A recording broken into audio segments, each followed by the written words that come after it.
का तू भानगरी सोडवण्याचा मागा का नाही देस दोन कानाखाली का आपण विरोध नाही करायचा आपाला अन्याय सहन करायची सवय लागली हा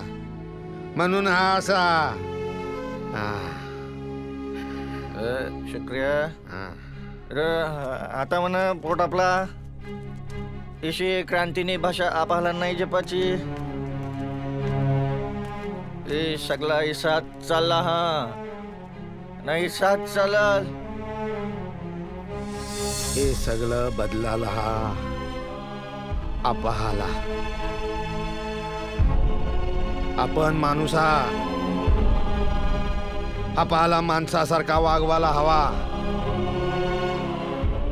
आमना हक्क आपाला मिळाला पाहिजे